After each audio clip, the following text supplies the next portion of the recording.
Channel کے پری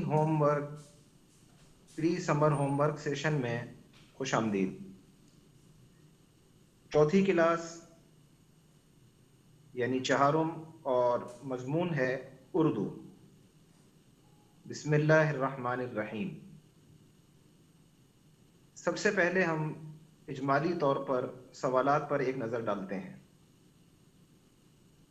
لغت کا استعمال کرتے ہوئے درج ذیل الفاظ کے معنی لکھیے اور ان الفاظ کو جملوں میں استعمال کیجیے۔ درج ذیل واحد کے جمع اور جمع کے واحد لکھیے۔ درج ذیل میں اسم نکرہ اور اسم معرفہ کو الگ الگ کر کے لکھیے اور جملوں میں استعمال کیجیے۔ اخلاقی سبق احسان کا بدلہ احسان پر کہانی لکھیے۔ درج ذیل غلط فقرات کی درستی کر کے دوبارہ لکھیے۔ مندرجہ ذیل مذکر کے مؤنث اور مؤنث کے مذکر لکھیے۔ درج ذیل الفاظ کے مترادف الفاظ لکھیے۔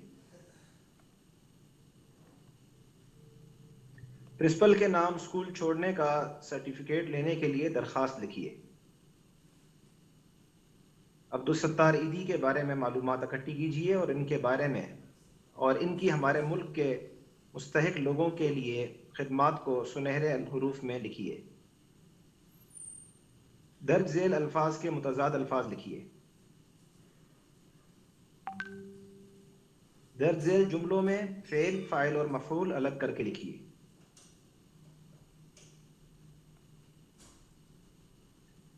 میرا اسکول پر مضمون لکھیے۔ دوست کے نام اس کی والدہ کی طبیعت پوچھنے کے لیے خط لکھیے۔ قائد اعظم کا پاکستان بنانے میں کیا کردار رہا، تفصیل سے بیان کیجیے۔ اب آئیے ان سوالات کو ذرا تفصیل سے سمجھتے ہیں۔ سوال نمبر 1، لغت کا استعمال کرتے ہوئے درج ذیل الفاظ کے معنی لکھیے، یعنی مطلب بتائیے، اور ان الفاظ کو جملوں میں استعمال کیجیے۔ نیچے الفاظ دیے گئے ہیں: حق، گلشن، رہبر، بلند، فلک، برسات، حاکم، قدیم، ہلکان، عالم، دلچسپ، بہترین، رونق، احترام۔ اس سوال میں کچھ چیزیں ہم آپ کے لیے واضح کرنا چاہتے ہیں، تو برائے کرم ذرا اس طرف توجہ دیجیے۔ پہلی بات یہ ہے کہ لغت کا استعمال کیسے کیا جاتا ہے، تو ہم نے آپ کی آسانی کے لیے کچھ تفصیل بتا دی ہے۔ آپ اسے سمجھ کے پڑھیں گے اور سنیں گے توجہ سے تو انشاءاللہ سمجھ جائیں گے اور آپ کو آسانی ہوگی۔ لغت الفاظ کی ایک فہرست ہوتی ہے۔ اس میں تمام الفاظ الف بائی طریقے کے مطابق ہوتے ہیں، یعنی حروف تہجی کی ترتیب سے درج ہوتے ہیں۔ اگر آپ کتاب کا مطلب تلاش کرنا چاہتے ہیں تو کاف سے شروع ہونے والے الفاظ کی فہرست میں جائیں۔ کاف سے شروع ہونے والے الفاظ کی فہرست قاف کے بعد ہوگی۔ یہ آپ کی ہم نے آسانی کے لیے وضاحت کی ہے۔ کاف کی فہرست میں کاف کے بعد بھی الف بائی ترتیب ہوگی، یعنی کاف کے بعد پہلے الف آئے گا۔ مثال: کاج، کار، کال، کام، کان۔ اس میں تیسرا حرف بھی الف بائی ترتیب کے مطابق ہے، یعنی جیم پہلے ہے، پھر رے، پھر لام، پھر میم، پھر نون۔ الف کے بعد بے کا نمبر ہوگا، یعنی کاف کے بعد پہلے الف آئے گا، پھر کاف کے بعد بے والے الفاظ آئیں گے۔ مثلاً کباڑ، کبوتر، بے کے بعد پے کا نمبر ہوگا۔ مثلاً کپ، کپاس، کپڑے، اور پے کے بعد پھر تے کا نمبر آئے گا، یعنی الف بائی ترتیب کے مطابق کاف کے بعد جو حروف آ رہے ہیں اس میں پے پہلے آئے گا اور تے بعد میں آئے گا۔ مثلاً کتاب۔ تو امید ہے کہ اب اس ترتیب کو آپ آسانی سے سمجھ لیں گے اور آپ جو بھی لفظ تلاش کرنا چاہیں گے وہ آسانی سے تلاش کر لیں گے۔